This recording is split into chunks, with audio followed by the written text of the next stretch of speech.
আল্লাহ বলেন, এ গোলাম, ওই বীর্যটাকে আমি আল্লাহ সংরক্ষিত মেশিনের মধ্যে রেখে ক্ষান্ত হয় না, এর মধ্যে আমি আল্লাহ কারিগরি করছি। কারণ পানির মধ্যে কারিগরি করার, পানির মধ্যে আর্ট করার, পানির মধ্যে নকশা করার ক্ষমতা পৃথিবীর কারো নাই, একমাত্র কেবলমাত্র কার আছে? আরো জোরে বলতে হবে কার? তিনি যাকে ইচ্ছা যেভাবে ইচ্ছা সেইভাবে বানান, ঠিক কিনা বলেন? किस्मत किया हर शय को कस्साम अज़ल ने, किस्मत किया हर शय को कस्साम अज़ल ने, जिस चीज को जिसके लिए काबिल नजर आया, बुलबुल को दिया नाला व परवाना को जलना, बुलबुल को दिया नाला व परवाना को जलना, गम हमको दिया सबसे जो मुश्किल नजर आया, गम हमको दिया सबसे जो मुश्किल नजर आया। প্রত্যেকটা জিনিসকে আল্লাহ বানাইছে, যার জন্য যে জিনিসের দরকার প্রয়োজন সেটা আল্লাহ তাকে। সকালবেলা হলে কোকিল কি মধুর কণ্ঠে টু টু করে ডাকে, ঠিক না? কি এটারে কোকিল বলে, মধুর কণ্ঠে ময়না গান গায়, মেহমান আস ফিরিয়ে দাও, ঠিক? কে এগুলো দিছেন? কবি বলতেছেন, কিসমত কিয়া হর শায় কো কসাম আজল নে, जिस चीज को जिसके लिए काबिल नजर आया, बुलबुल को दिया नाला वो परवाना को जलना, बुलबुल को दिया नाला वो परवाना को जलना, गम हमको दिया सबसे जो मुश्किल नजर आया। अल्लाह বলেন, গোলাম তোমাকে চিন্তা শক্তি দিয়েছি গোলাম, তোমার মধ্যে আমি আল্লাহ সবচেয়ে শ্রেষ্ঠত্বের জিনিস দিয়েছি, যা কোনো কিছুর মধ্যে আমি আল্লাহ দেই নাই, ঠিক কিনা বলে? কোন হাইওয়ান আর জানোয়ারের মধ্যে শক্তি দেই নাই, কোন পশুর মধ্যে শক্তি দেই নাই। তোমার মধ্যে আমি আল্লাহ চিন্তা চেতনা দিই, চিন্তা শক্তি দিয়েছি। তুমি একটা বার চিন্তা করো, যেই পানির মধ্যে পৃথিবীর কেউ কোনো নকশা করতে পারে না, আমি আল্লাহ 40 দিন পর পর তোমার মধ্যে পরিবর্তন ঘটাইছি। এই পানিটাকে আমি আল্লাহ 40 দিন পর জমাট রক্ত বানাইলাম, আল্লাহু আকবার। এরপর 40 দিন পর গোশতের টুকরা বানাইলাম, 40 দিন পর এর উপর আমি আল্লাহ হাড্ডি দিয়া ছাউনি দিলাম, আবার এর উপর গোশত দিলাম, এর উপর আমি আল্লাহ চামড়া দিলাম। এরপর তোমার হাত পা, তোমার অঙ্গগুলো আমি আল্লাহ ফেরেশতা দিয়ে সেটআপ দিলাম। কিন্তু চেহারার মধ্যে যে দামি দামি জিনিসগুলো আছে, এগুলো আমি আল্লাহ কাউকে সেটআপ দিতে দেই নাই, স্বয়ং আমার কুদরতি হাতে সেগুলো তোমার মধ্যে ফিট করে দিয়েছি।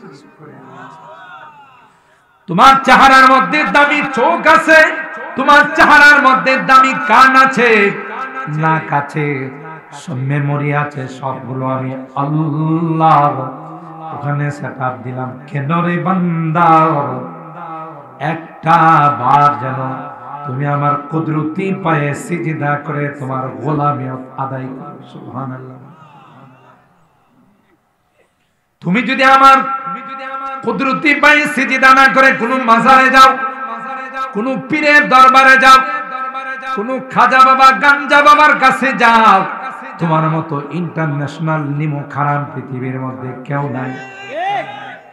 আর যারাই এরকমের মাজারের ব্যবস্থা করবে, মনে রাখতে হবে এরা হলো ইমানের ডাকাত। কথা বলেন ঠিক কিনা? নিঃসন্দেহে ইমানের ডাকাত। আল্লাহর হাবিব আমাদের কি জানিয়ে দিয়েছেন, হে উম্মত যতই দিন যাবে নতুন করে করে পীরের আত্মপ্রকাশ হবে। মাদ্রাসায় লেখাপড়া করে নাই, এলেম কালাম কিছু জানে নাই, হঠাৎ পীর হয়ে গেছে, কথা বলে।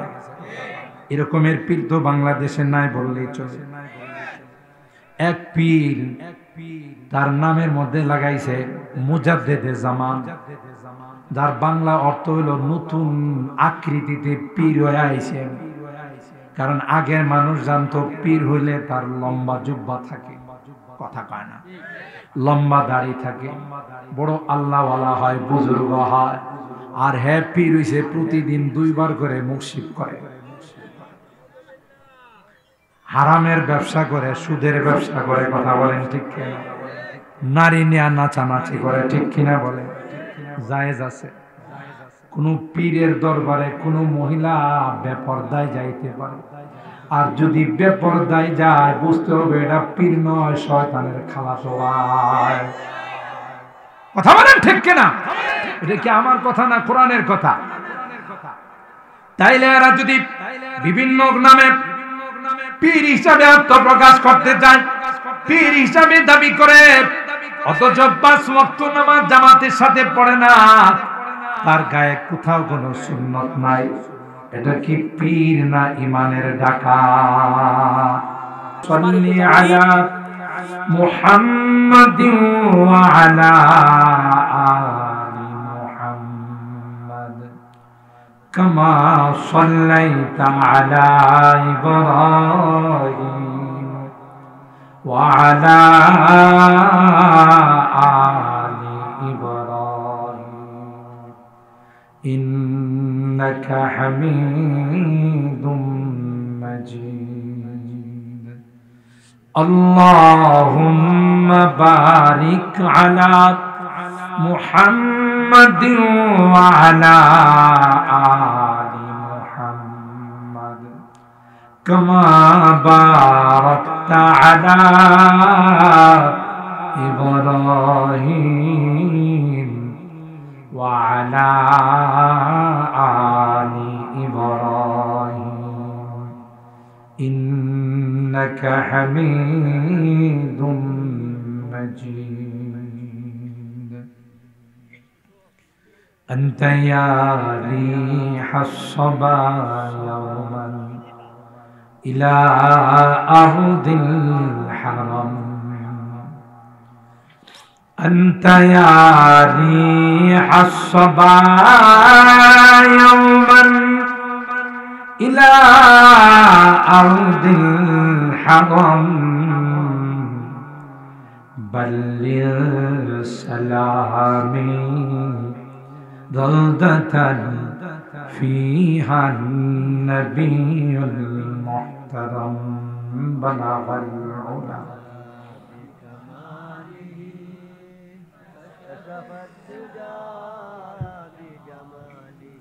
حسنت جميع خصاله صلوا عليه وآله. روحي فداء لمدينة مجرايا بالهدى، روحي فداء لمدينة مجرايا بالهدى، وفي مهداها نام النبي المحترم بلغ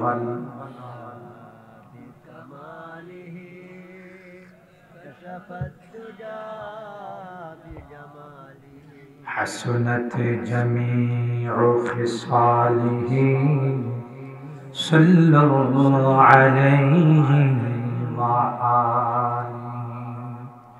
اللهم صل وسلم دائما أبدا على حبيبك خير الخلق كلهم আলহামদুলিল্লাহ, সাতিয়ান গলির বাড়ি যুব সমাজ ও জামে মসজিদের উদ্যোগে আয়োজিত 17তম বার্ষিক ইসলামী মহাসম্মেলন, সম্মানিত সদর হযরতুল আল্লাম আল্লামা শামসুল হক সাতিয়ানি দামাত বারাকাতুহুম, উস্তাজুল আসাতিজা পীরে কামেল, সিনিয়র শিক্ষক জামিয়া ইসলামিয়া ইউনুসিয়া ব্রাহ্মণবাড়ি সহ সভাপতি হিসাবে উপস্থিত আছেন ঐতিহ্যবাহী তাজুল উলুম মালিহাতা মাদ্রাসার সম্মানিত শেখুল হাদিস ও মুহতামিম হযরতুল আল্লাম আল্লামা আবুল কাসিম সাহেব, উপস্থিত আছেন উস্তাজুল আসাতিজা শেখুল হাদিস হযরতুল আল্লাম আল্লামা মারিফত আলী সাহেব, খতিব সাতিয়ান কেন্দ্রীয় জামে মসজিদ ও নাজিমে তালিমাত জামিয়া তাজুল উলুম মালিহাতা মাদ্রাসা। আরো উপস্থিত আছেন উস্তাদুল হুফাজ ওয়াল কুরআ, আমার উস্তাদ মুহতারাম হযরত আলহাজ হাফেজ মুশাররফ হুসাইন সাহেব, পরিচালক আব্দুল গফুর তাহফিজুল কোরআন মাদ্রাসা সাতিয়া, হযরত উলামায়ে কেরাম, বেরাদারানি ইসলাম, পর্দার আড়ালের মা ও বোনেরা, আল্লাহ পাকের দরবারে লাখো কোটি শুকরিয়া যে রব্বে কায়নাত পবিত্র শাবানুল মুআজ্জম মাসে 3 তারিখ দিবাগত 4 তারিখের রাতে আজকের এই জান্নাতি বরকতি মাহফিলে আমাদের কিছু মানুষকে আসার বসার এবং কোরআনে কারীমের মূল্যবান নসিহা শোনার তৌফিক দান করেছেন। এই জন্যে অন্তরের অন্তঃস্থল থেকে কালিমাতুশ শুকর আদায় করি, জোরে সুরে বলি আলহামদুলিল্লাহ, আর একটু জোরে বলি আলহামদুলিল্লাহ। আমি বিনয়ের সাথে অনুরোধ করব, আমার এই গ্রামের যারা আছেন, বিশেষ করে আমাদের মহল্লা আশপাশের যারা আছেন, আমরা আজকের এই জান্নাতি বাগানে চলে আসি। ইতিমধ্যে আমাদের মসজিদের ইমাম হযরত মাওলানা মুফতি আব্দুল বাসির ঘোষণা দিয়েছেন, আমাদের আজকের মাহফিলের যিনি মধ্যমণি, প্রধান আকর্ষণ, আন্তর্জাতিক খ্যাতি সম্পন্ন মুফাসসির কোরআন, অত্যন্ত সুমধুর কণ্ঠের অধিকারী, চমৎকার আলোচনা করে থাকেন আমার অত্যন্ত স্নেহের, যার মাদ্রাসায় আমি গিয়েছি, অনেক মুজাহাদা করে, অনেক কোরবানি, অনেক বাতিলের সাথে মোকাবেলা করে একটি বিশাল প্রতিষ্ঠান তিনি কায়েম করেছেন। তিনি আর কেউ নন, আমাদের সকলেরই সুপরিচিত ব্যক্তিত্ব হযরতুল আল্লাম আল্লামা হাফেজ কারি শোয়েব আহমদ আশরাফি দামাত বারাকাতুহু। অনেক শ্রদ্ধা করেন, সেই জন্য তিনি আসার সাথে সাথে চলে আসছেন। আমাকে বলছেন যে হুজুর, আমি অন্য কোনো প্রোগ্রাম তেমন রাখি নাই, যেহেতু আপনার প্রোগ্রাম, তাই আমরা আর বিলম্বিত না করি, সময় এদিক সেদিক নষ্ট না করি, প্যান্ডেলের মধ্যে চলে আসি। আবহাওয়াটা খুব সুন্দর, না গরম না ঠান্ডা, কি বলেন? কিছুদিন আগেও যে ঠান্ডা ছিল, এখানে বসলে তো উত্তরের হাওয়া দিয়ে আপনাদেরকে উঠাই দিত, কিন্তু আজকের এই আবহাওয়াটা অনেক সুন্দর, চমৎকার, আলহামদুলিল্লাহ। পরিবেশ ভালো, মাসটাও সুন্দর, আয়োজনটাও সুন্দর, সাউন্ড সিস্টেমও সুন্দর, ঠিক না? অনেক সুন্দর আওয়াজ হচ্ছে, ক্লিয়ার। তো সকলের সহযোগিতায় মাহফিলটা অনেক চমৎকার। শুধু একজনের দ্বারা মাহফিল চমৎকার হয় না, প্যান্ডেল, মাইক সিস্টেম, এবার আলোচক বৃন্দ, আপনারা যারা আছে, সবচেয়ে বেশি মাহফিল চমৎকার হয় শ্রোতাদের দ্বারা, ঠিক কিনা বলেন? বক্তা যদি এসে দেখে প্যান্ডেল কানায় কানায় শ্রোতা দিয়ে ভরে গেছে, তখন বক্তার ভিতর থেকে আলোচনা এমনিতে চলে আসে। তাই এখনো যারা আসি না, হয়তো কেউ কেউ নামাজের পর খাওয়া দাওয়া করার জন্য একটু ঘরে গেছি, বাড়িতে গেছি, আমরা দেরি না করে চলে আসি। আজকে খাওয়া না হয় একটু কমই খাইলাম, আজকে রুহের খানা দিই, কি বলেন ঠিক কিনা? বডির খানার চাইতে রুহের খানার দাম কম না বেশি? বেশ, এখানে রুহের খোরাক বিতরণ হবে। তাই সকলকে আবার অনুরোধ, চলুন আমরা বসে কোরআনের কিছু আলোচনা শুনি। আল্লাহ আমাদেরকে আসার বসার তৌফিক দান করুন, বলুন আমিন। সম্মানিত সুধী, আমি প্রথমত কোরআনুল কারীমের 21 নম্বর পারার সূরা আর-রুম এর 20 নম্বর আয়াতে কারিমা তিলাওয়াত করেছি। দ্বিতীয়ত 29 নম্বর পারার সূরা আল জিন এর একখানা আয়াত 18 নম্বর আয়াতে কারিমা তিলাওয়াত করেছি। ছোট্ট একখানা হাদিস পাঠ করেছি। আমি চেষ্টা করব আয়াতে কারিমা এবং হাদিসকে সামনে রেখে খুব মুখতাসার আন্দাজ কিছু কথা আপনাদের খিদমতে আরজ করার জন্য আল্লাহ পাকের দরবারে তৌফিক চাই। সকলে বলুন আল্লাহুম্মা আমিন। আর একটু জোরে বলুন আল্লাহুম্মা আমিন। আমি যে আয়াতে কারিমা তিলাওয়াত করেছি ওখানে আল্লাহ তাআলা টোটাল 6টি আয়াত নাম্বার 20 থেকে নিয়ে সূরা আর-রুমের 25 নাম্বার 6খানা আয়াতে আল্লাহ বিভিন্ন আঙ্গিক তার কুদরতের নিদর্শন নিয়ে আলোচনা। পরবর্তী আয়াতে আল্লাহর ঘর মসজিদ যে অনেক দাম, এই মসজিদ যে একমাত্র আল্লাহর ঘর, আর ইবাদত হবে একমাত্র কার? মাথা নত হবে কার দরবারে? নাকি কোনো পীরের দরবারে, কোনো খাজা বাবা গাঞ্জা বাবার দরবারে? না, মাথাটা শুধুমাত্র একমাত্র কেবলমাত্র আল্লাহর সামনে নত করতে হবে। ওয়া আন্নাল মাসাজিদা লিল্লাহ ফালা তাদউ মা'আল্লাহি আহাদ। মসজিদ একমাত্র কার ঘর? জোরে বলুন আল্লাহর ঘর। সিজদা হবে কার? ইবাদত হবে কার? বলুন বলুন কার? আল্লাহর। এই বিষয়ের উপরে কিছু কথা কোরআনে কারীমের আয়াত সামনে নিয়ে আপনাদের খিদমতে আরজ করব ইনশাআল্লাহ। চলুন সময় যেহেতু শর্ট, এর মধ্যেই ভূমিকা ছাড়াই আলোচনায় চলে যাচ্ছি। শুধু এতটুকুন ভূমিকার মধ্যে বলবো, যখনই রজব মাস চলে আসে তখন থেকে আল্লাহর হাবিব আমাদেরকে একটি দোয়া শিখাইছে, তাই না? যে দোয়াটা মসজিদের মধ্যে ইমাম সাহেব হুজুর, খতিব সাহেব হুজুর আলোচনা করেছেন, আমরা অনেকেই মুখস্থ করেছি। বলুন আমার সঙ্গে আল্লাহুম্মা, সবাই বলুন আল্লাহুম্মা বারিক লানা ফি রজবা ওয়া শাবান ওয়া বাল্লিগনা রমাদান। আবার বলুন আল্লাহুম্মা বারিক লানা ফি রজবা ওয়া শাবান ওয়া বাল্লিগনা রমাদান। যার অর্থ হলো, হে আল্লাহ, আপনি বরকত দান করুন আমাদের জন্য রজব এবং শাবান মাসে। সুবহানাল্লাহ। কোন মাসে? রজব এবং শাবান মাসে আপনি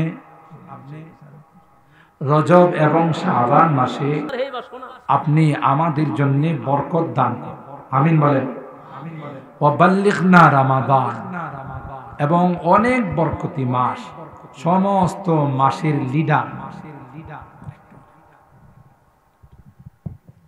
সমস্ত মাসের সরদার, যেই মাসে আল্লাহ 11 মাসের সমস্ত গুনাহ মাফ করে পবিত্র করে দে, এই মাসটার নাম কি? সবাই কয় না? রমজান মাস। ঠিক কিনা বলে? এই রমজান মাস পর্যন্ত আল্লাহ আমাদের হায়াতে আপনি বরকত দান করুন। আমিন বলে। এই দোয়াটা আমরা পড়তে পারবো না ইনশাআল্লাহ। আল্লাহ আমাদের তৌফিক দান করুন। চলুন, আল্লাহ তাআলা প্রথম কুদরতি নিদর্শন বলে, অমিন আয়াত, আমার কুদরতি নিদর্শনের অন্যতম নিদর্শন হলো আন খালাকাকুম মিন তুরাব, তোমাদেরকে আমি মাটির দ্বারা বানাইছি। কিসের দ্বারা? সুম্মা ইযা আনতুম বাশার, অতঃপর তোমরা একটি স্বয়ং সম্পূর্ণ কমপ্লিটলি একটি মানুষ হিসাবে তোমাদেরকে আমি আল্লাহ পৃথিবীর মধ্যে বিচরণ করাই। সুবহানাল্লাহ। এই আয়াতের মাধ্যমে আমাদের সৃষ্টি ইতিহাস আল্লাহ তাআলা আমাদের সামনে তুলে ধরছে। কেন? দুই কারণে। সৃষ্টিকর্তাকে, বলুন বলুন কে? আল্লাহ। আমাদেরকে বানাইছেন কে? কি দিয়া বানাইছে? আমি এত বড় দেহের মালিক কিভাবে হলাম? কি ছিলাম, কি হয়েছি, কোথায় যাব? এটা হলো মানব জীবনের টার্গেট। আর এই টার্গেট যারা ভুলে যায় এরাই সবচেয়ে বড় বোকা। আল্লাহ বলেন তোমাদেরকে আমি মাটির দ্বারা সৃষ্টি। মুফাসসিরিন ইকরাম এই আয়াতের তাফসীর করতে গিয়ে দুইটা ব্যাখ্যা করেন। একটা হলো বিখালকি আবিকুম আদম মিন তুরাব, তোমাদেরকে বানাইছি মানে তোমরা তো সন্তান কার? আপনারা একটু কথা বললেন তাহলে সুন্দর হয়। বলেন একটু, সন্তান আমরা কার? আদম আলাইহিস সালাম, তাই না? আমাদের আদি পিতাকে বলুন, আদম আলাইহিস সালাম। আমাদের আদি মাতাকে হাওয়া আলাইহাস সালাম, ঠিক না? তো আদমকে আল্লাহ প্রথমে কি দিয়া বানাইছেন? মাটি দিয়া। আদমের স্ট্রাকচার যেটা বডিটা আল্লাহ মাটি দিয়া বানায়া বহুদিন রাইখে। ইবলিসা মাঝে মধ্যে এই বডিটারে তওয়াফ করে, মানুষ তওয়াফ করে খানায় কাবার, হে তওয়াফ করে আদমের বডি। বুঝেন না? এটা হলো হের কাম। যত উল্টা কাম আছে এটি কার কাম? কথা কয় না, ইবলিসের কাম। ইবলিসে আদম আলাইহিস সালামকে তওয়াফ করে মুখে দিয়া ঢুকে পিছন দিয়া বের হয়, আবার পিছন দিয়া ঢুকে মুখ দিয়া বের হয়, আর মনে মনে চিন্তা করে এটা কি বানাইছে। তখন তো আল্লাহ আদমকে আদম হিসাবে কি করেন নাই? আত্মপ্রকাশ করান, প্রকাশ করেন নাই। তো ইবলিস তওয়াফ করে আর চক্কর খায় আর দাঁড়ায় দাঁড়ায় চিন্তা করে এটা আল্লাহ কি বানাইছে, কি হবে এটা ভবিষ্যৎ। এগুলো ইবলিসের অবস্থা। তো আল্লাহ তাআলা অনেক দিন এইভাবে বডিটা বানিয়ে রেখে দেয়। ওয়ালাকাদ খালাকনাল ইনসান মিন সলসালিম মিন হামাইম মাসনুন, সূরা আল হিজরের মধ্যে আল্লাহ এই আয়াত বলেন। সলসাল মানে হলো ওই মাটি, খরখরা মাটি। মিন হামাইম মাসনুন, খরখরা মাটি। যেমন পাতিলের মধ্যে, মাটির পাতিলের মধ্যে যদি আঙ্গুল দেয় এটা পোড়া কম হয়েছে না বেশি হয়েছে? আগে যেমন আমাদের মা দাদিরা পাতিলে রাখতেন, টুকা দিয়ে দেখতেন এটা কি আসলে পূর্ণাঙ্গ পোড়া দেওয়া হয়েছে না কাঁচা আছে, ঠিক না? এরকমের টন টন আওয়াজ করে, এটাকে মিন হামাইম মাসনুন। আল্লাহ রাব্বুল আলামিন এভাবে বানায়া পরবর্তীতে হযরতে আদমের বডির মধ্যে আল্লাহ রূহ দিলেন। এই যে একটা বডি, স্ট্রাকচার আল্লাহ বানায় রাখছেন। পরবর্তীতে এর মধ্যে আল্লাহ রূহ দান করলেন। সুবহানাল্লাহ বলেন। রূহ দান করার পর অনেক লম্বা ইতিহাস, এগুলো হাদিসের কথা, একটাও কোনো চটি বইয়ের গল্প কিসসা কাহিনী নয়, বুখারী শরীফে না। রূহ দেওয়ার পর আদম আলাইহিস সালাম একটা হাসি দিলেন। হাসি দিলেন, কি দিলেন? হাসি দেওয়ার পর তিনি তার মুখ দিয়ে যে শব্দটা বের হলেন সেটা হলো আলহামদুলিল্লাহ। কি বাজিয়েছেন? প্রথম শব্দটাই বের হলো আলহামদুলিল্লাহ। এই জন্য হাসি দেওয়ার পর কি বলা সুন্নাত? বলেন বলেন, আলহামদুলিল্লাহ বলা সুন্নাত। ফেরেশতারা চতুর্দিকে বসা ছিল। ফেরেশতারা সাথে সাথে তার জবাব দিবেন ইয়ারহামুকাল্লাহ। কি জবাব দিছে? যে আল্লাহ তোমার উপর রহম করুন, এই জবাব দিছে ফেরেশতা। এরপরে আল্লাহ তাআলা, এরপরে যারা শুনবে তাদেরও আরো দোয়া আছে, আমি সেদিকে গেলাম না। এরপর ফেরেশতারা বসা আছে, আল্লাহ পাক হযরতে আদমকে বললেন এদেরকে সালাম কর। আদম আলাইহিস সালাম তখন তাদেরকে আসসালামু আলাইকুম এই বলে সালাম করলেন। আল্লাহ পাক বলেন এরপরে তারা কি জবাব দেয় সেদিকে তুমি খুব সূক্ষ্ম কান লাগায় আসো। যখন ফেরেশতারা জবাব দিলেন ওয়া আলাইকুমুস সালাম ওয়া রাহমাতুল্লাহি ওয়া বারাকাতুহু, আল্লাহ বলেন ওয়া তাহিয়াতুকা ওয়া তাহিয়াতু যুররিয়াতিকা ইলা আদম ইলা ইয়াউমিল কিয়ামা। সুবহানাল্লাহ। যেই জবাবটা ফেরেশতারা দিল, আপনি সালাম দিলেন, আর এই জবাবটা ফেরেশতারা দিল। এই জবাবটাই কিয়ামত পর্যন্ত আপনার সন্তান যারা আসবে তাদের জন্য অভিবাদন হিসাবে, দেখলেই যে স্বাগতম, আহলান সাহলান মারহাবা, এটা হলো আপনার যুররিয়াত, আপনার সন্তান যারা আসবে তাদের জন্য আল্লাহর পক্ষ থেকে অভিবাদন। সুবহানাল্লাহ। একজন মুসলমান রাত্রির আধারে আমাবস্যা রাত্রিতে দূরে থেকে যখন একটা কালো ছায়া দেখে, মনে মনে কিছু ভয় লাগে না লাগে? এটা কি আসল মানুষ না কোনো কামলা? কামলা বুঝেন তো? এত রাত্রি কালো একটা ছায়া দেখা যায়, না জানে সে ভালো মানুষ না ডাকাত নাকি কোনো চোর। দূরের থেকে যখন ওই লোকটা বলবে আসসালামু আলাইকুম, নিঃসন্দেহে তার অন্তর থেকে ভয়টা কেটে যাবে। সে বলবে আর যাই হোক, এই লোকটা কোনোদিন খারাপ লোক হতে পারে না, কারণ খারাপ হলে কোনোদিন আমাকে সালাম দিত না।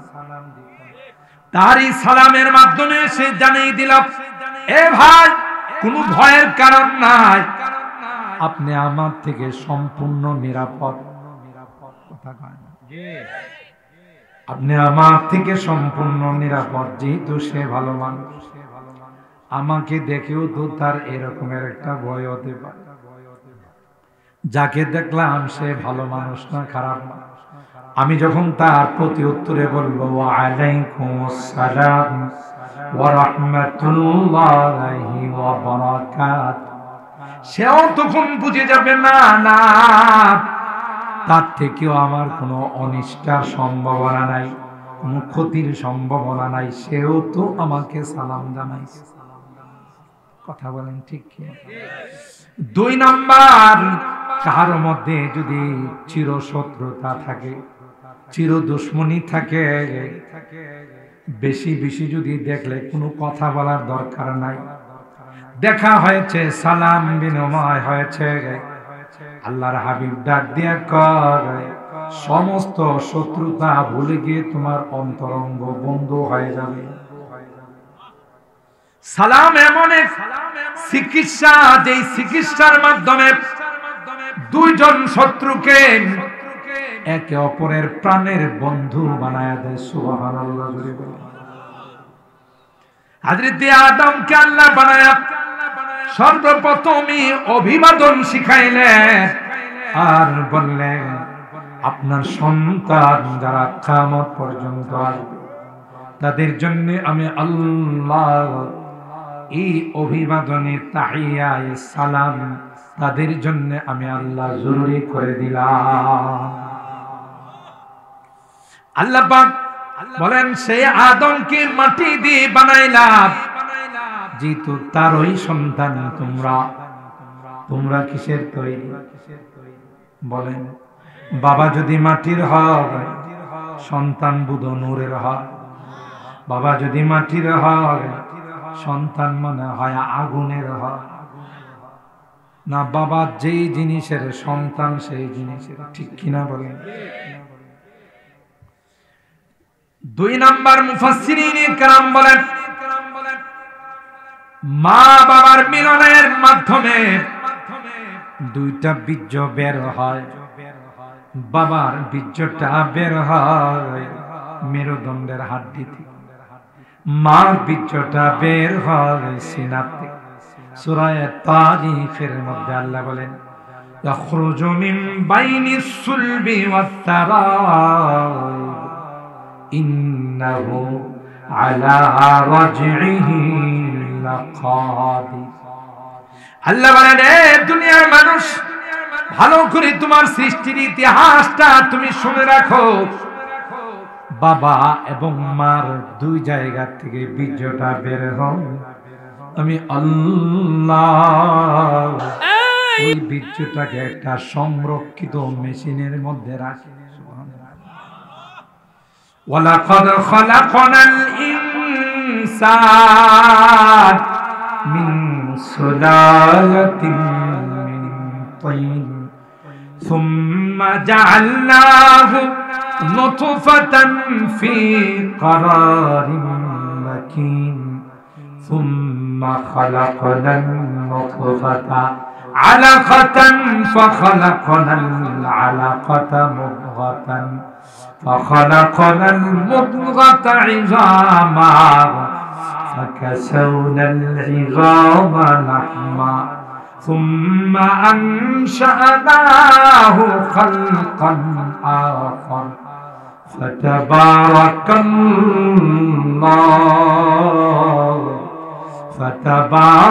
الله أحسن الخالقين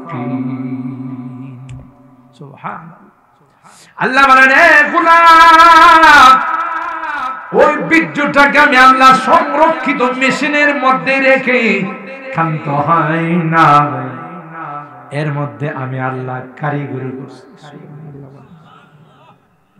কারণ পানির মধ্যে কারিগরি করার, পানির মধ্যে আর্ট করার, পানির মধ্যে নকশা করার ক্ষমতা পৃথিবীর কারো নাই, একমাত্র কেবলমাত্র কার আছে? আর জোরে বলতে হবে কার?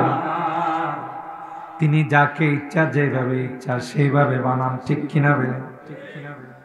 কিসমত কিয়া হর শাই কো কসাম আজল নে, কিসমত কিয়া হর শাই কো কসাম আজল নে, जिस चीज को जिसके लिए काबिल नजर आ गया, बुलबुल को दिया नाला व परवान को जलना, बुलबुल को दिया नाला व परवान को जलना, गम हमको दिया सबसे जो मुश्किल नजर आया, गम हमको दिया सबसे मुझे मुश्किल नजर आया।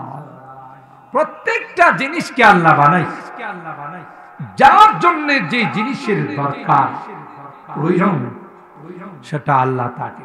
সকালবেলা হলে কুকিল কি মধুর কণ্ঠে টু টু করে ডাকে, ঠিক না?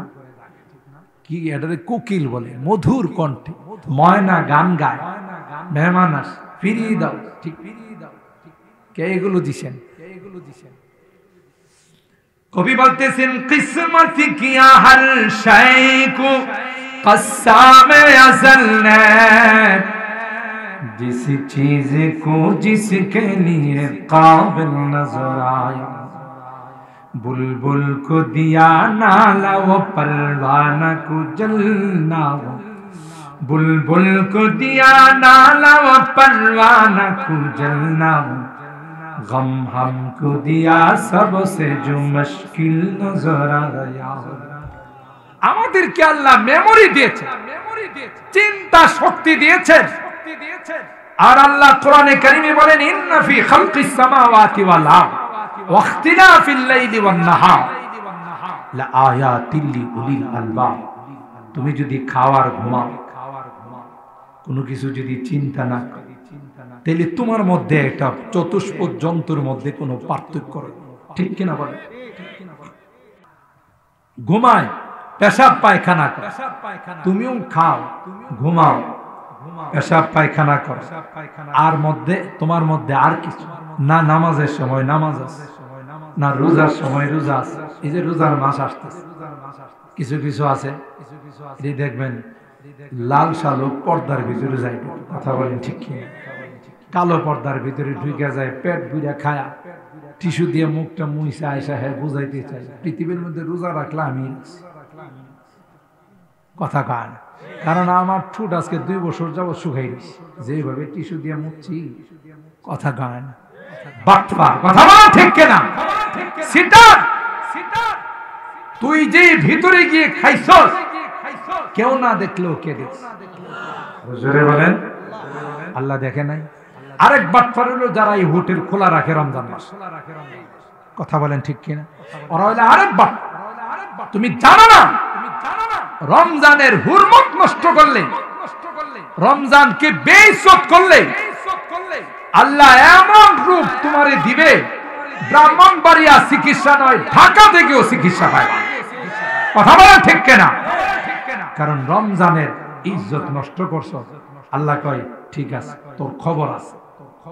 ব্রাহ্মণবাড়িয়া টেস্ট করছে, ডাক্তাররা কই কোনো রোগী পায় না, রেফার করছে ঢাকা। ঠিক কিনা বলেন? ওখানে গিয়েও টেস্ট করতে করতে জীবন শেষ। কথা কয় না। ওই যে ব্যবসা করছে রমজানে, আল্লাহ কয় তোর ব্যবসা দেখাইতিস। ঠিক না? ব্যবসা দেখাইতিস। সাবধান, রোজা রাখো না এক অপরাধ, আবার আরেকজনকে রোজা না রাখার ব্যবস্থা করে দিছো, ডাবল অপরাধ। কথা বলেন ঠিক কিনা? এই ডাবল অপরাধ করে রমজানের হুরমত নষ্ট করে, ইজ্জত নষ্ট করে। মনে করো না তুমি পার পায়ে যাবা, তোমার দোকান এলোমেলো হয়ে যাবে, তছনছ হয়ে যাবে, তোমার সংসার তছনছ হয়ে যাবে। কথা বলেন ঠিক কিনা? তো এই যে শুধু খাওয়া, ঘুমানো, আরামায়েশ করার জন্য আল্লাহ দুনিয়াতে পাঠান। ঠিক কিনা? আয়েশা ইশরাত কে নিয়ে ইনসান नहीं, आइशो इशरत के लिए इंसान नहीं, याद रखे तू बंदा है मेहमान नहीं। তুমি দুলানা যে নতুন শ্বশুর বাড়িতে গেলা, কোনো কাম কাজ নাই, শ্বশুরে বাজার সদাই করে খাওয়াই দাও, আর তুমি নাক টাইন না ঘুমাইলা। এই জন্য আল্লাহ তোমাকে দুনিয়াতে পাঠান নাই, কিছু কাজ করার জন্য। ঠিক কিনা বলেন? আল্লাহ বলেন গোলাম, তোমাকে চিন্তা শক্তি দিয়েছি গোলাম, তোমার মধ্যে আমি আল্লাহ সবচেয়ে শ্রেষ্ঠত্বের জিনিস দিয়েছি, যা কোনো কিছুর মধ্যে আমি আল্লাহ দেই নাই। ঠিক কিনা বলেন? কোন হাইওয়ান আর জানোয়ারের মধ্যে শক্তি দেই নাই, কোন পশুর মধ্যে শক্তি দেই নাই। তোমার মধ্যে আমি আল্লাহ চিন্তা চেতনা দিই, চিন্তা শক্তি দিয়েছি। তুমি একটা বার চিন্তা করো, যেই পানির মধ্যে পৃথিবীর কেউ কোনো নকশা করতে পারে না, আমি আল্লাহ 40 দিন পর পর তোমার মধ্যে পরিবর্তন ঘটাইছি। এই পানিটাকে আমি আল্লাহ 40 দিন পর জমাট রক্ত বানাইলাম। আল্লাহু আকবার। এরপর 40 দিন পর গোশতের টুকরা বানাইলাম। 40 দিন পর এর উপর আমি আল্লাহ হাড্ডি দিয়া ছাউনি দিলাম, আবার এর উপর গোশত দিলাম, এর উপর আমি আল্লাহ চামড়া দিলাম। এরপর তোমার হাত পা, তোমার অঙ্গগুলো আমি আল্লাহ ফেরেশতা দিয়ে সেটআপ দিলাম। কিন্তু চেহারার মধ্যে যে দামি দামি জিনিসগুলো আছে, এগুলো আমি আল্লাহ কাউকে সেটআপ দিতে দেই নাই, স্বয়ং আমার কুদরতি হাতে সেগুলো তোমার মধ্যে ফিট করে দিয়েছি। তোমার চেহারার মধ্যে দামি চোখ আছে, তোমার চেহারার মধ্যে দামি কান আছে, নাক আছে, মেমোরি আছে, সবগুলো আমি আল্লাহ ওখানে সেটআপ দিলাম। কেন রে বান্দা, একটা বার যেন তুমি আমার কুদরতি পায়ে সিজদা করে তোমার গোলামিয়ত আদায় করো। সুবহানাল্লাহ। তুমি যদি আমার কুদরতি পায়ে সিজদা না করে কোনো মাজারে যাও, কোনো পীরের দরবারে যাও, কোনো খাজা বাবা গাঞ্জা বাবার কাছে যাও, তোমার মতো ইন্টারন্যাশনাল নিমো খারাপ পৃথিবীর মধ্যে কেউ নাই। আর যারাই এরকমের মাজারের ব্যবস্থা করবে, মনে রাখতে হবে এরা হলো ইমানের ডাকাত। কথা বলেন ঠিক কিনা? নিঃসন্দেহে ইমানের ডাকাত। আল্লাহর হাবিব আমাদের কি জানিয়ে দিয়েছেন, হে উম্মত, যতই দিন যাবে নতুন করে করে পীরের আত্মপ্রকাশ হবে। মাদ্রাসায় লেখাপড়া করে নাই, এলেম কালাম কিছু জানে নাই, হঠাৎ পীর হয়ে গেছে। কথা বলে এরকমের পীর তো বাংলাদেশে নাই বললেই চলে। এক পীর তার নামের মধ্যে লাগাইছে মুজাদ্দেদে জামান, যার বাংলা অর্থ হলো নতুন আকৃতিতে পীর হয়ে আইছে। কারণ আগের মানুষ জানতো পীর হইলে তার লম্বা জুব্বা থাকে, কথা কয় না, লম্বা দাড়ি থাকে, বড় আল্লাহওয়ালা হয়, বুজুর্গ হয়। আর হ্যাঁ, পীর হইছে প্রতিদিন 2 বার করে মুখশিফ করে, হারামের ব্যবসা করে, সুদের ব্যবসা করে, কথা বলেন ঠিক কিনা? নারী নিয়ে নাচানাচি করে, ঠিক কিনা বলে? জায়েজ আছে? কোন পীরের দরবারে কোন মহিলা বেপরদায় যাইতে পারে, আর যদি বেপরদায় যায় বুঝতে হবে এটা পীর নয়, শয়তানের খালাতো ভাই। কথা বলেন ঠিক কিনা? এটা কি আমার কথা না কোরআনের কথা? তাইলে এরা যদি বিভিন্ন নামে পীর হিসাবে আত্মপ্রকাশ করতে চায়, পীর হিসাবে দাবি করে, অথচ 5 ওয়াক্ত নামাজ জামাতের সাথে পড়ে না, তার গায়ে কোথাও কোনো সুন্নত নাই, এটা কি পীর না ইমানের ডাকাত? সবাই কয় না, জোরে বলেন, পীর না ইমানের ডাকাত? ইমানের ডাকাত, ইমান হরণ করার জন্য। কারণ আপনার কদমের মধ্যে একটু কদম বসি যদি করাইতে পারে, আপনাকে শিরিকের মধ্যে লিপ্ত করে। এই জন্য ইসলাম কদম বসিকে অ্যালাউ করে না। ইসলাম শিখাইছে প্রথম দেখলেই সালাম, কথা কয় না, এরপরে মুসাফা, এরপরে মুআনাকা। ইসলাম কথা বলেন না এই যে তুমি কদম বসি করো, পীরের পায়ে সিজদা করো, পীরের কদমের মধ্যে চুমু খাও, কথা বলেন ঠিক কিনা? কারণ এটা বড় দামি। এই দামি কপালটা একমাত্র, কেবলমাত্র, শুধুমাত্র আল্লাহ ব্যতীত কাহার উপায়ে এটাকে নত করার কোনো পারমিশন নাই, কথা বলেন ঠিক কিনা? আছে?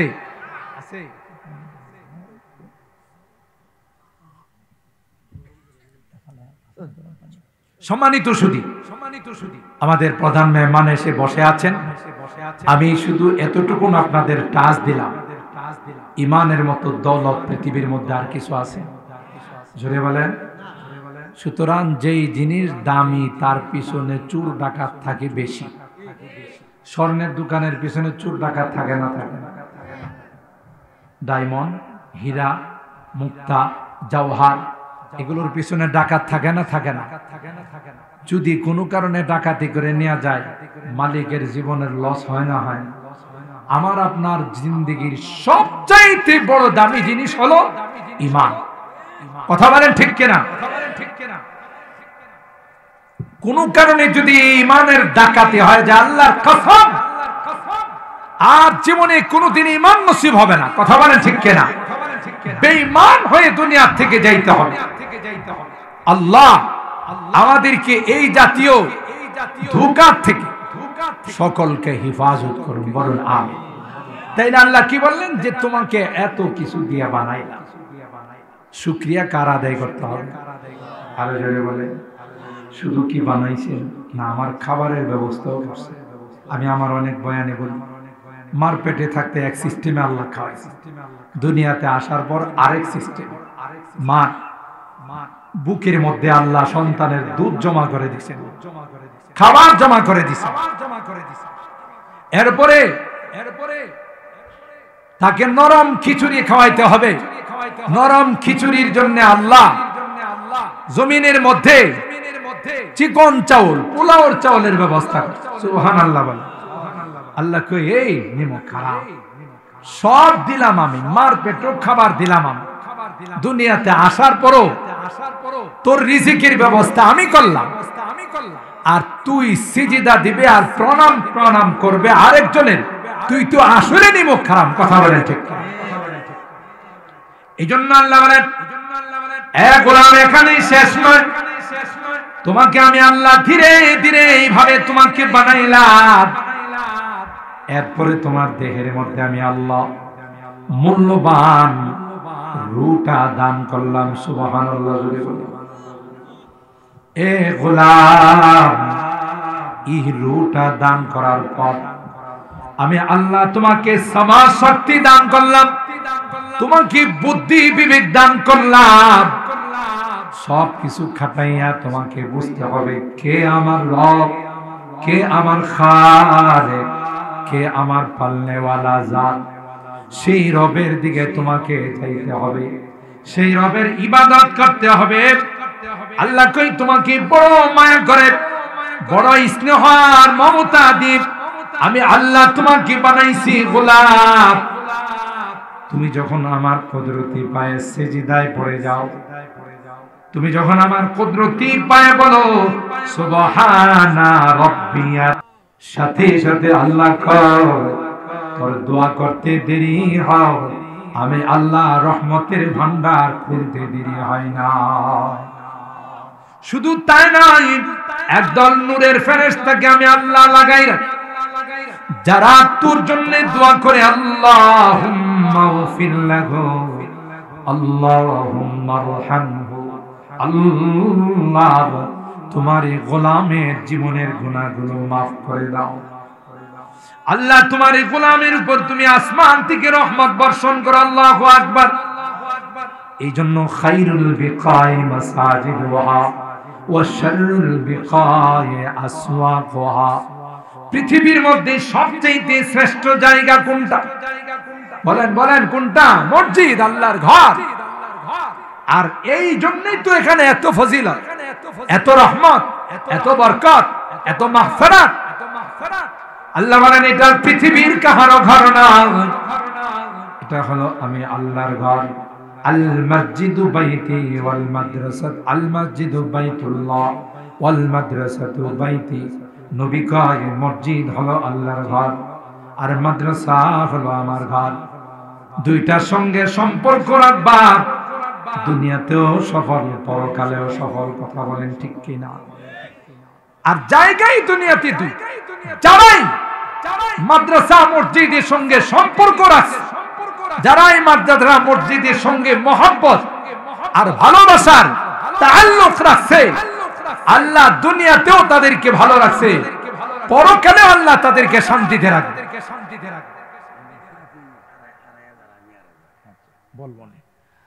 তাদেরকে আল্লাহ দুনিয়াতেও শান্তিতে রাখবেন, পরকালেও শান্তিতে।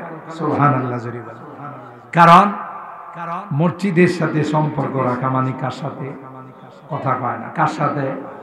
আল্লাহর সাথে যার সম্পর্ক ভালো থাকবে, এর কি আল্লাহ কোনোদিন জাহান্নামে দিবে, আগুনে জ্বালাইবে? নবীর সাথে যাদের সম্পর্ক থাকবে, হাউজে কাউসারের পানি কি আবু জাহেলের খাওয়াবে? উমাইয়ারে, বুশরে, নরেন্দ্র মোদীরে? কথা কয় না। যারা নবীর সাথে মহব্বত রাখবে, তাদেরকে নবী হাউজে কাউসারের পানি নিজের বরকতি হাতে পান করবে। সুবহানাল্লাহ বলেন। আর একবার যারা হাউজে কাউসারের পানি পান করবে, লা ইয়াসমাউ আবাদা, আর কখনো তাদের পিপাসা লাগবে না। সুবহানাল্লাহ। এই জন্য মহব্বতের জায়গা দুইটা, মসজিদ, মাদ্রাসা, আল্লাহ ওয়ালা যা নায়েবে রাসূল যারা, এখান থেকে সৃষ্টি হয়। এই রকমের সম্বল নিয়ে দুনিয়া থেকে যাইতে পারলে হাসতে হাসতে আল্লাহ জানাতে। আমাদের এই রকমের কিছু পুঁজি পাট্টার দরকার আছে না? জোরে কম। এই পুঁজি পাট্টা না নিয়ে গেলে অবস্থাটা কি রকম? শুধু পিটন আর পিটন। যারা মসজিদের সাথে সম্পর্ক রাখে না, মসজিদে নামাজ পড়তে আসে, মসজিদে তার ছাগল বেড়া ঢুকে গেল, খাদেম সাহেব কয় ভাই আপনার ছাগলটা মসজিদে ঢুকে গেছে, একটু খেয়াল রাখেন। হ্যাঁ কি কয় খাদেম সাহেব? হুজুর রে, পিঠের মধ্যে হাত বোলায়, হুজুর মনে কিছু নিয়েন না, এটা তো হাইওয়ান, জানোয়ার, বুঝে না। আমারে কোনোদিন মসজিদে দেখছেন? কোন তো হ্যাঁ কেমন বুঝে মসজিদে যায়? এরকমের লোক আছে না নাই সমাজে? আবার কিছু আছে মারেফত বুঝে, এরা নামাজের মতো নামাজ জীবনে একবার বললেই চলে। আছে না এরকম মারিফতি লাইনে? ওরে বাবা, আরো যারা একটু উন্নত হয়ে গেছে, শয়তান তারে প্রধান খলিফা বানায় ফেলাইছে, সেকেন্ড খলিফা না, হেতু কই ফেলা যে মনের নামাজ বড় নামাজ। কথা কয় না। এই জাতীয় কোনো কথা শুনলে আপনার আর কোনো দলিল পাট্টার দরকার নাই, বুঝতে বোঝে হেরে শয়তান প্রধান খলিফা বানাইছে। কথা বলেন ঠিক কিনা? নামাজ ব্যতীত এই যে সবে মেরাজ গেল, রজব মাসে, ওখান থেকে আল্লাহ নবী আমাদের জন্য কি তুফা নিয়ে আসছেন, হাদিয়া নিয়ে আসছেন, নামাজ, 5 ওয়াক্ত নামাজ। বান্দা যখন বান্দি যখন নামাজ পড়ে সরাসরি তার সঙ্গে আল্লাহর কথাবার্তা শুনে। সুবহানাল্লাহ বলেন। এত বড় দামি ইবাদত নামাজ। এই নামাজ যদি কেউ কয় যে মনে মনে পড়লেই চলবো, তাহলে এর কইতে বোঝে দুপুরের খানা, রাত্রের খানা, সকালের খানা মনে মনে খাইলেই চলবে, ঠিক না? তারে এই জবাব দিতে হবে। নামাজ খানা যদি মনে মনে খাইলে না চলে, তাহলে নামাজ মনে মনে পড়লে কিভাবে চলবে? কথা বলেন ঠিক কিনা? আল্লাহ নবীর চেয়ে বড় পৃথিবীতে কেউ আছে না। নবীর আল্লাহ কি কয়? মওতের আগ পর্যন্ত নামাজ পড়া লাগবে। কোরআনে আছে না নাই? এন কোন পীর যদি এসে কয় আমার নামাজের ক্লাসটা পাস করে ফেলাইছে, কি নামাজের ক্লাস পাস করছে না শয়তানের ক্লাস পাস করছে? তাহলে এইগুলো কিছু কথা আপনাদের এই জন্য বললাম, ইমানটা বাঁচানোর জন্য সতর্ক থাকতে হবে। কথা বলেন ঠিক কিনা? খানা দেখলেই দৌড় দিয়েন না, কথা কয় না। আমরা তো এমন মুসলমান, হিন্দুরাও যদি কোনো খানা দেয় ওখানে যায় খাওয়া শুরু করি, অথচ এদের প্রত্যেকটা খাবার গণেশের নামে এরা উৎসর্গ করে। কথা বলেন ঠিক কিনা? মূর্তি দেবতার নাম। মুসলমান ইমানদার কোনদিন আল্লাহ ব্যতীত অন্য কাহারো নামে যদি কোনো কিছু উৎসর্গ করে, এটা মুসলমান খাইতে পারে। কথা বলেন ঠিক কিনা? মুসলমান এই জন্য আমাদের এই জিন্দেগিটা বড় কঠিন। সতর্কতার সাথে জিন্দেগিটাতে চলতে হবে। কোন ফাঁকে কোন দিক দিয়ে আমার আপনার ঈমান লুটে নিয়ে যাবে। আপনি তো মনে করতেছেন পাক্কা ঈমানদার, যাওয়ার সময় দেখবেন যে আপনি খালি হাত, ঠিক না? খাজা পেন্দা রাতকে দারাদ হাসিলে খাজা বজুজ পিন্দারিনী।